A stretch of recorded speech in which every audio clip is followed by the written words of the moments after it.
Hello, everyone. Hopefully, everyone's having a great day.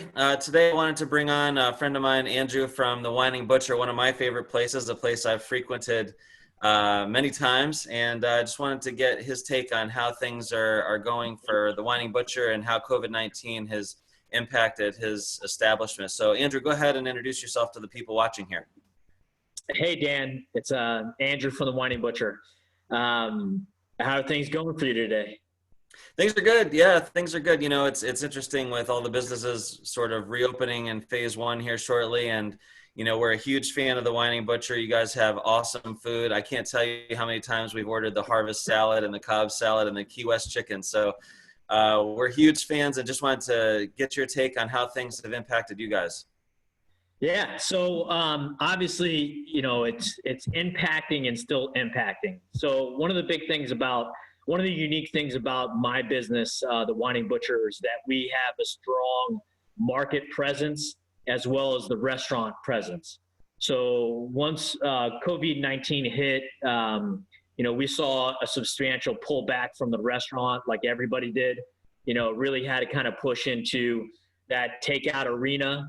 But a lot of businesses, including mine in the area, we really survive on, other local businesses being open, the schools.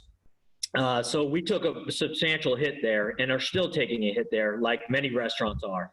I've been able to weather the storm, I would say, a little bit better than a lot of people, just because my market side has been able to hold its own. We've been able to have product in our store like the Key West chicken and regular chicken too, where other local grocers haven't had any.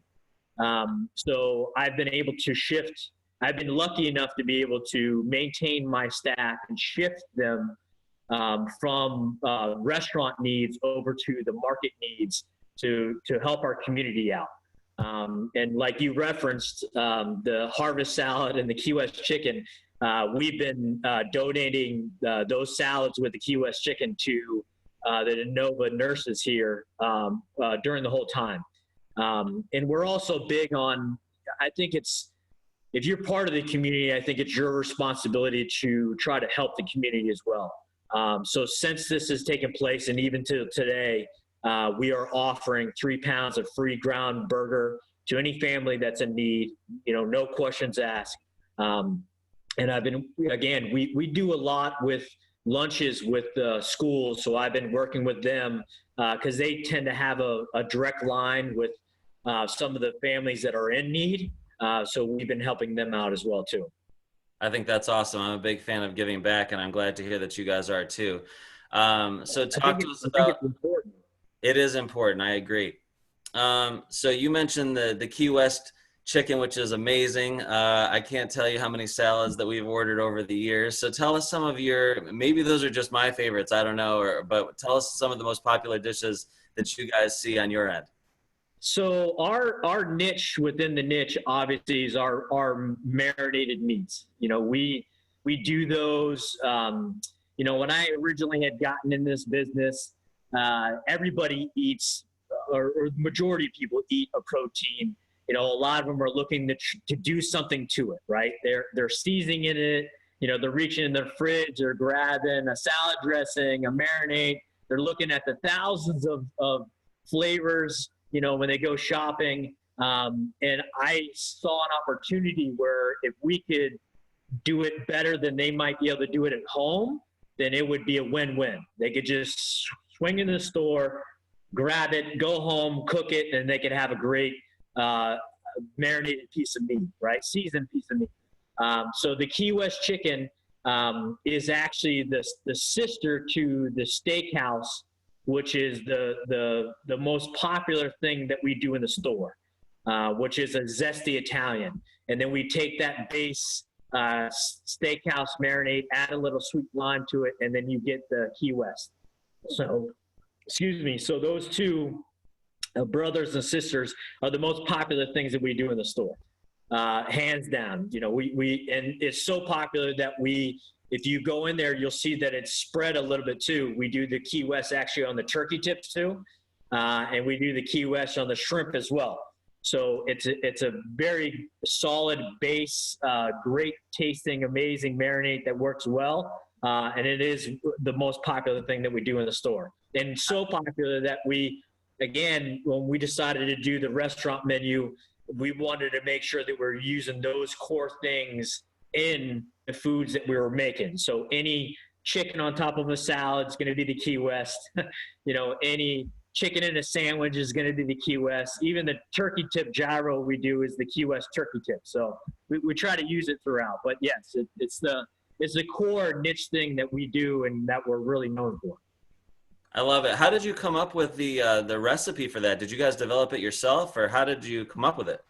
Yeah, so this goes back. I've been doing this since 2013, and when I originally had looked to do something different, I came across a great business in New England called Mr. Steer.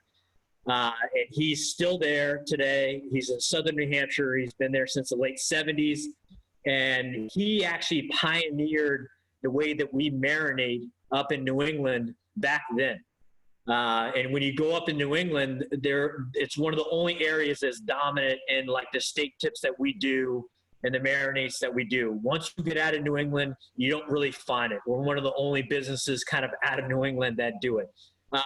So I ended up actually training with him for free and kind of just learning the business and everything else and learning the different flavors that made sense. Really, the steakhouse flavor and the Key West flavor, the base of it really is a zesty Italian dressing. What I found, even with trying his stuff and everything else, a lot of people were gravitating towards reaching in the fridge and grabbing a zesty Italian salad dressing, and you marinate it for a number of hours or overnight, and that tended to be really popular. So I ended up taking kind of the flavor that Mr. Steer had and that kind of idea and kind of made my own. I love it. Well, it's really amazing. For those of you that haven't had it, go try it. It's fantastic. I know that you guys run a bunch of daily specials. Whenever I'm in there, I see the sign by the counter about the daily specials. How do people find those? So obviously the most dominant way to find any information that's most up to date about us is going to be Facebook. And I do all the Facebook stuff. So anything to do with Facebook is on Instagram as well.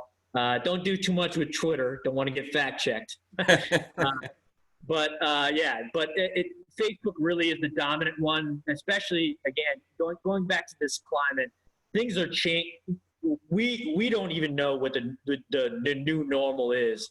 Things are changing so fast with pricing and everything else that it's very difficult to try to maintain any sort of web page or document out there that has this type of pricing on there. So we've really pulled back and really are just trying to put information out there about things that we're doing, and adjusting to these times as best we can. So anything that we're doing, hours that are changing, items that we're trying to put out there, awareness that we're trying to do with the community or people's needs or anything else. This video future will be on there as well. So any of that stuff really is in the social media platform. That's great stuff. Well, listen, thank you for your time today. I really appreciate it. I'm a huge fan, like I said, of the Whining Butcher. For those of you that haven't been there, go check it out. I appreciate it too. Yeah, and Andrew, anything else that you'd like to add before we close out? Yeah, well, obviously, everybody knows that we're kind of, still in that stay-at-home environment. Even on social media, it seems as if that even when places open up, they're going to still want to be at home. So my thing is, you guys, if you're looking for, a place that has a great kitchen or a great backyard or a great deck or something, you guys need to give Dan a holler, and maybe he can find you a better place in the area that kind of better fits your needs and what this new normal might be moving forward. I appreciate that. All right, everyone, go check out the Whining Butcher. Andrew, thank you again for your time today. Really appreciate it. Thank you. Have a great day.